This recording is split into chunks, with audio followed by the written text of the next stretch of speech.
नमस्कार नमस्कार नमस्कार।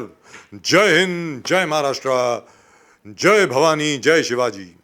आप देख रहे हैं नेशन नाउ। मैं हूं एडवोकेट प्रदीप नंबियार जी के साथ, और आज बात करेंगे किस प्रकार कर्नाटक में और देश के अन्य हिस्सों में एक बार फिर विनायक दामोदर सावरकर यानी वीर सावरकर को लेकर के एक जो विवाद होना नहीं चाहिए वो बार बार विवाद उठाया जा रहा है। प्रदीप जी, बिल्कुल एग्जैक्टली सर। वीर सावरकर की जो भूमिका रही है उसके ऊपर कोई डाउट नहीं होना चाहिए। Veer Savarkar was a freedom fighter. Veer Savarkar was a man who opposed the British all his life. Veer Savarkar also apologized. So what? All I'm saying is so what? आप एग्जाम्पल देते हैं बाकी सब कांग्रेस के नेताओं की। क्या कांग्रेस के नेताओं को अंडमान के सेल्यूलर जेल में एक दिन के लिए भी रखा गया? 4x4 के एक छोटे से सेल में जहां पर सीवेज बहती रहती थी, गंदगी थी, 2000 के करीब मच्छर हुआ करते थे, बिच्छू थे, सांप थे, वहां पर क्या आप लोगों में से जो जितने भी हमारे बड़े बड़े नेता हैं जिनके हमेशा हम गुणगान करते रहते हैं, उनके भजन गाते रहते हैं, क्या उनको वहां रखा गया? मैं ये नहीं बोल रहा हूं कि उनकी अचीवमेंट कुछ नहीं थी, सबकी कंट्रीब्यूशन थी। मेरा यह कहना है कि हम लोगों को हर एक की तरफ उसी भावना से पेश आना चाहिए जिस भावना से हम गांधी, नेहरू, पटेल की तरफ देखते हैं। एग्जैक्टली प्रदीप जी, ये नहीं है कि क्योंकि वो गांधी हैं और भले ही उनको आगा खां पैलेस में रखा गया हो और वो वीर सावरकर हैं और उनको सेल्यूलर जेल में रखा गया हो, इसलिए वीर सावरकर को लेकर के आप कुछ ओछी, वाहियात, गंदी सी टिप्पणी करेंगे। याद रखें, जितने भी फ्रीडम फाइटर थे हिंदुस्तान के, उन सबको सलाम। जिस भी शख्स ने, भले वो जो भी हो,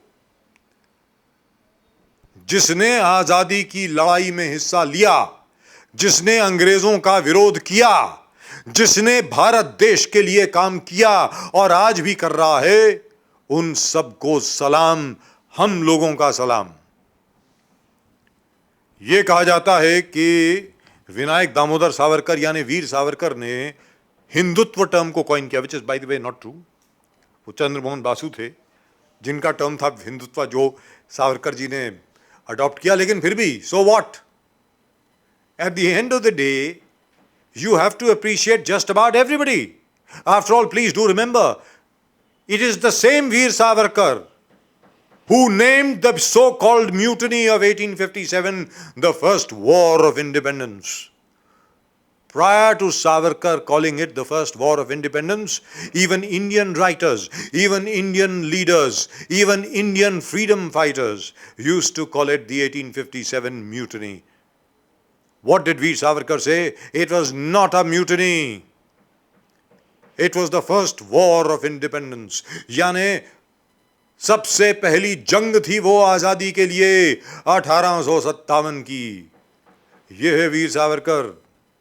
वीर सावरकर और उसके भाई दोनों सेल्यूलर जेल में रखे गए अंडमान में।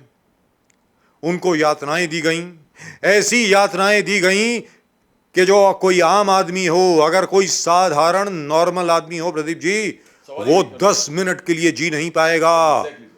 10 मिनट के लिए जी नहीं पाएगा। और आज आप उस वीर सावरकर को लेकर के ऐसी वाहियात किस्म की टिप्पणी कर रहे हैं। मुझे तो ताज्जुब होता है ऐसी सोच को लेकर के। भले वीर सावरकर हों, गांधी हों, नेहरू हों, पटेल हों, शहीद आजम भगत सिंह हों, राजगुरु हों, बटुकेश्वर दत्त हों, जितने भी लोग, चंद्रशेखर आजाद हों, ये सब लोग हमारे स्वतंत्रता सेनानी थे और सबको उसी आदर सत्कार से हम लोगों को अपनी श्रद्धांजलि देनी चाहिए। Pradeep ji, Exactly, sir. We were talking about Kalapani. 1 day in Kalapani, or 10 days in Kalapani, or 10 hours in Kalapani is worth more than 10 years of imprisonment everywhere. It was so horrible. Kalapani जिस प्रकार से torture करते थे लोगों को, सावरकर को जिस प्रकार से torture किया गया कालापानी में, अंडमान में, cellular jail में, that was meant to be against very violent kind of oppression, or you can call it जिस प्रकार से violent तरीके से एक hardcore freedom fighters को उन लोग torture करते थे. That was a torture meted out to Savarkar. Many political prisoners of the Congress were actually living in luxurious prisons. But we're not, downgrading any of their credentials or their fight or their spirit towards national integrity and for the country. But look at the hardships that he has gone through. He was a fighter and as you said, every person, even if he has spent 1 day in jail for freedom struggle to free India against the imperialism of the British, they need to be applauded. We need to applaud them. Yes. We need to, irrespective of the caste, color, race, religion, even 1 day, if he has spent in jail as a freedom struggle for the country, it is worth the country itself should be absolutely honored to talk great things about them. And look at the way how we are treating Savarkar. Savarkar, ever since he was a teen, studying from schools, colleges, Tabi say he was a rebellion. He wanted to rebel against the British rule. He was for to free India. Imagine from school से लेके, college से लेके, when he went to London for further education and law, वहाँ से भी उन्होंने वो rebellion, भले वहाँ पढ़ते थे, वहाँ से भी वो freedom struggle के लिए, he was so much enthusiastic as a teenager. Comes back and look at 50 years imprisonment. 50 years of imprisonment for freedom fighter. And he was extradited from France. Yes, In France yes, and extradited extradited from the... Or for what? For what did he go for 10 years in jail?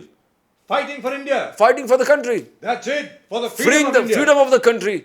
और आज एक hoarding लगाने पर विरोध हो रहा है यहाँ पर इस देश में. हमारा देश, जिस देश में सावरकर ने 10 साल अंडमान में गुजरे, 10 years in prison. Now Nehru, Gandhi, Sardar Vallabhbhai Patel, अब जितने political prisoners देखो, nobody was in Andaman. जी. किसी को नहीं, because इनका एक struggle non-violent struggle था. इनका एक struggle within the principles of protest था. Very cooperative with the British. Gandhi का non-violence था कि हम आपको समझाएंगे कि आप गलत हो. हम आपको समझाएंगे कि इस है. हम लाठी अपने सर पे ले लेंगे, पर हम विरोध नहीं करेंगे. That was Gandhi's kind of non-violence with the British. Liked it very much. बोले this kind of struggle is worth it. But it was a violent struggle of people like Savarkar, Subhash Chandra Bose, Khudiram Bose. ये ऐसे लोगों के violent struggle है which made the British leave India before their time. British, while we are praising Savarkar, we are not at all downgrading the great services of Mahatma Gandhi, Nehru, Sardar Patel, or any of them. Theirs was a non-violent struggle. And after their struggle, after Mahatma Gandhi coming, the whole movement started in the whole country, where people got together, people came forward. It became a mass struggle. But you can't write down Savarkar. How can you write down Savarkar? His violent struggle, and people like him who gave up their lives for this particular struggle to free India. That is why, we need to cherish their memories. We get inspired by these things. Today, आज देखो हर प्रकार से कर्नाटक में problem चल रहा है. जी. बोले सावरकर का स्टैचू लगा दिया, सावरकर का होर्डिंग लगा दिया. Why is the Congress against it? Why is the Congress against Savarkar? I think Prime Minister Indira Gandhi herself has praised Savarkar. And called him one of the prince among freedom fighters. Prince among freedom fighters. That's it. Officially signed letter by Indira Gandhi praising the great services of Veer Savarkar in the freedom struggle for the country, laying his life for the country, undergoing huge tribulations for this country. It is sacrifice. 10 साल अंडमान में बिताना, 10 साल cellular jail में रहना. सावरकर के साथ और भी लोग अलग अलग जाति रिलीजन के थे, मुसलमान भी थे. उनको भी याद है. We should be proud of them. We should be proud of every person, every religious person who was involved in the freedom struggle. How can you say that ये मुसलमान है इसलिए हम इनका struggle कम है, या एक हिंदू था इसलिए इसका struggle कम है, ईसाई था इसका struggle कम है? ये कहाँ से आया? Race, caste, color, religion कहाँ आ गया freedom struggle? Freedom struggle was one big struggle, violent struggle, along with the struggle of Mahatma Gandhi, Mahatma non-violence movement. Together brought us freedom. They have lives. जब खुदीराम बोस बंदूक चलाया वो अपने लिए थोड़ी चलाया था. वीर सावरकर अगर कोई कलेक्टर के खिलाफ एक साजिश किया था उनको मारने के लिए या मार डालने के लिए, वो खुद के लिए थोड़ी किया था, इस देश के लिए किया था, देश को आजाद करने के लिए किया था. तो आज कांग्रेस का ये stand, I don't know why are they taking the stand? Because is the stand going to help them in any longer? Because ये appeasement, ये आप एक डिवाइड कर रहे हो. इंदिरा गांधी, आई थिंक आपने कहा कि इंदिरा गांधी खुद उस चीज को लाइक किया था, ऑन रिकॉर्ड कहा था उनके services. It happened I think when Rajiv Gandhi took over as the prime minister. That is when labeling Savarkar as Hindu fanatic. Thanks to people like Mani Shankar Iyer. It all started from there, and it's starting. Now, this polarization is actually going to help the BJP. This polarization is going to help them in Maharashtra. This polarization is going to help them in Karnataka. And in Gujarat. And in Gujarat. Now, देखो सब जगह पूरे देश में वही चल रहा है. दिल्ली में रोहिंग्यास के बारे में चल रहा है. कर्नाटका में ये इलेक्शन है, वहाँ पर ये चल रहा है कि सावरकर का लगे कि टिप्पू सुल्तान लगे. ये क्या ये चीज़ है? बहुत अलग अलग एरा से है. दोनों के कंट्रीब्यूशन रहेंगे नहीं रहेंगे ये चर्चा. बट किसने अगर देश के लिए 1 घंटा भी जेल में रहा हो तो उनका प्रशंसा करना बहुत एब्सोल्युटली एसेंशियल है. हम अपने नेक्स्ट जनरेशन को क्या सिखा रहे हैं जी? हम ये सिखा रहे हैं कि ये आदमी ने कुछ देश के लिए नहीं किया. How can you have divisions about freedom fighters? How can you have bad things about freedom fighters in your mind? How can you divide freedom fighters as per party, as per color, as per race, as per religion? What are we getting to? Politics के लिए हम खुद भी करें. Where Maharashtra is concerned, Savarkar is revered. How can the Congress, I mean, here the Congress probably leaders will find them into absolutely very catch-22 sort of situation, because the entire country, state of Maharashtra was along with Savarkar. He was the kid, he was a child of Maharashtra, and people even revere him as on today.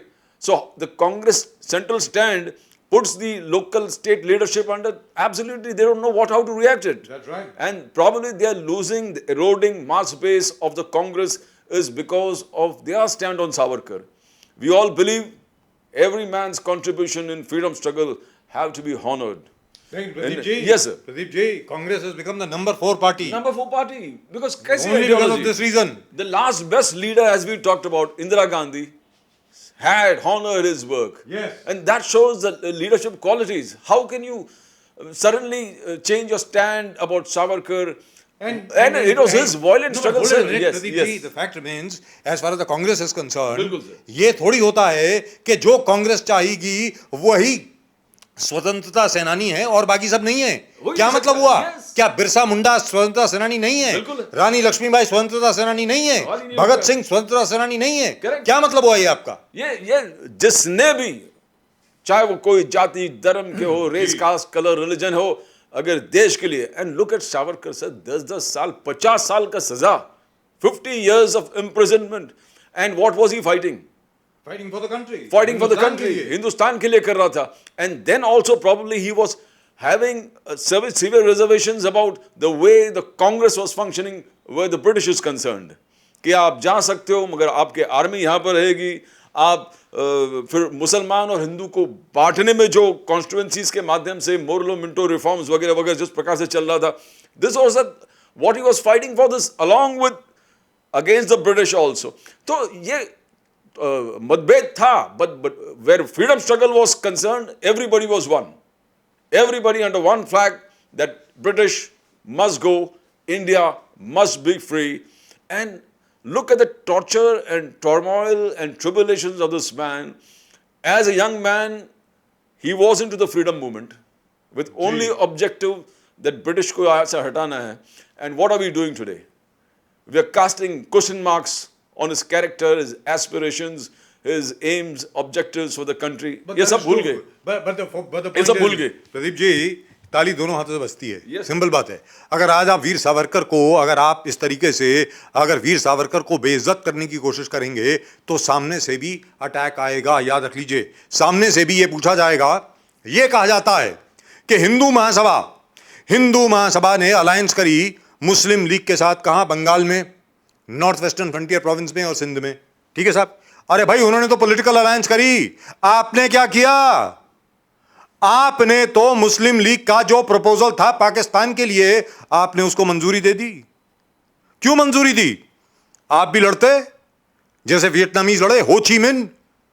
You should have fought. You should have said Vietnam the way Vietnam, much later, of course, refused to be divided. They said South Vietnam और North Vietnam नहीं बनेगा, Vietnam एक रहेगा। आप भी लड़ते। क्यों आपने सिग्नेचर कर दिए? पंडित नेहरू, सरदार पटेल, अब हमारे सरदार बलदेव सिंह, सब लोगों ने मिलकर के सामने मोहम्मद अली जिन्ना और लियाकत अली खान के साथ आपने क्यों दस्तखत किए बंटवारे के कागजात पर?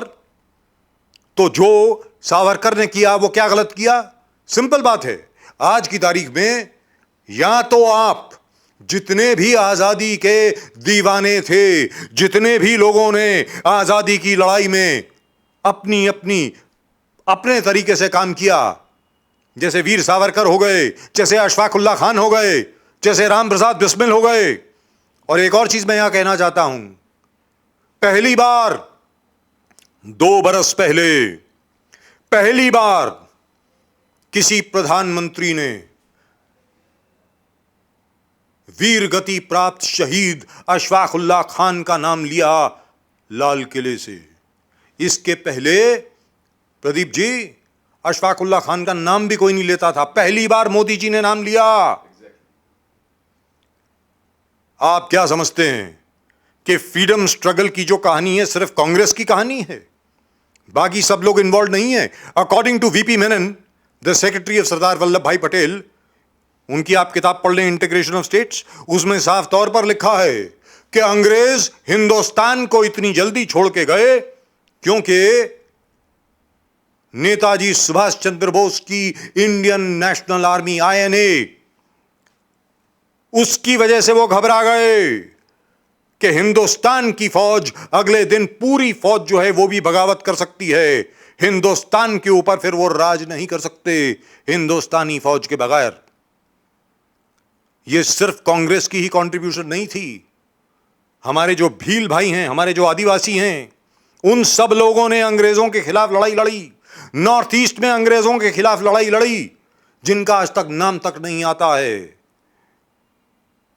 रानी अबक्का कर्नाटक में, जिनका आप नाम तक नहीं लेते हैं। इन सब लोगों ने अपने प्राण न्यौछावर किए हिंदुस्तान के लिए। हिंदुस्तान के लिए लड़ने वाले सिर्फ और सिर्फ नेहरू और गांधी ही नहीं थे, बहुत लोग थे। उन सब लोगों का आदर करना, उनका सम्मान करना हमारा कर्तव्य बनता है। और वो शख्स whose book was banned, he wrote the first book, The War of Independence. The first War of Independence, it was written by Veer Savarkar. Veer Savarkar ने किताब लिखी। आजादी की पहली जंग 1857 की जो जंग थी, उन्होंने ये कहा कि ये कोई म्यूटिनी नहीं थी, ये कोई इधर उधर के सिपाही जो थे उनकी बगावत नहीं थी, ये हिंदुस्तान की पहली जंग थी आजादी के लिए, जिसके ऊपर पाबंदी लगा दी गई। ये थे वीर सावरकर। और अगर आप वीर सावरकर का अपमान करेंगे तो आप पूरे हिंदुस्तान का अपमान कर रहे हैं। गांधी जी सबके दैवत हैं। पंडित नेहरू, उनका आदर सत्कार सम्मान हर जगह है। सरदार पटेल, उनकी जितनी तारीफ की जाए उतनी कम है। लेकिन साथ में विनायक दामोदर सावरकर भी हैं। सब लोग हैं। जैसा प्रदीप जी ने कहा, अगर किसी ने 10 मिनट भी लगाए हों आजादी की लड़ाई में अपने जीवन के, तो उसको भी वही सम्मान मिलना चाहिए जो बाकी सबको मिलता है। जब आप फ्रीडम फाइटर्स को अलग अलग कैटेगरी में बांट देंगे, तब आप फ्रीडम फाइटर्स को बांट नहीं रहे, आप अपने आप को बांट रहे हैं। और जहां तक कांग्रेस का प्रश्न है, कर्नाटक में आप वीर सावरकर के खिलाफ आंदोलन चला रहे हैं मैं जानना चाहूंगा अशोक चव्हाण जी से, पृथ्वीराज चव्हाण जी से मुंबई में, भाई जगताप से, आपका वीर सावरकर के बारे में क्या विचार है? जरा आप भी तो यहां वक्तव्य दें अपना वीर सावरकर के बारे में। जरा दोहरा के देखिए मुंबई और महाराष्ट्र में वीर सावरकर के बारे में जो टिप्पणी कर रहे हैं आपके कांग्रेस की बिरादरी वाले लोग कर्नाटक में। Just a suggestion, that's it, that's all we have got for you in tonight show on Nation Now. Nation Now में प्रदीप जी और मेरी तरफ से आज सिर्फ इतना ही, और इस संदेश के साथ सबका आदर होना चाहिए। जिस जिस शख्स ने अपने जीवन में हिंदुस्तान की आजादी के लिए अपना कुछ भी किया हो, कुछ भी वक्त बिताया हो, जो जेल गया हो, जो आंदोलन में बाहर आया हो, जिसने लाठियां खाई हो, जिसने गोलियां खाई हो, जो जेल गया हो, हर एक का उतना ही सम्मान होना चाहिए जितना कि आप जानते हैं मैं किन की बात कर रहा हूं, जितना कि उन नेताओं का होता है जिनका नाम हिस्ट्री बुक्स में लिखा जाता है, और हमारी जो हिस्ट्री बुक्स में उसी में पाया जाता है। क्योंकि बाकी जो लोग हैं, क्योंकि हिस्ट्री बुक्स जो थीं वो रोमिला थापर और बिपिन चंद्रा साहब लिखा करते थे और इरफान हबीब साहब लिखा करते थे, कांग्रेस और लेफ्टिस्ट हिस्टोरियन थे। उन्होंने यह तय कर लिया कि वीर सावरकर, अशफाक उल्लाह खान, राम प्रसाद बिस्मिल, इन सब लोगों के नामों को अगर आप इतिहास के पन्नों से निकाल दें तो शायद ये भी निकल जाएंगे। ऐसा नहीं होता है साहब। जिन लोगों ने अपने जीवन को न्यौछावर किया हिंदुस्तान के लिए, हिंदुस्तान उन्हें हमेशा याद रखेगा और हिंदुस्तान उन्हें हमेशा आदर सत्कार देगा। इन्हीं शब्दों के साथ आप सब लोगों को नमस्कार। जय हिंद, जय महाराष्ट्र, जय भवानी, जय शिवाजी।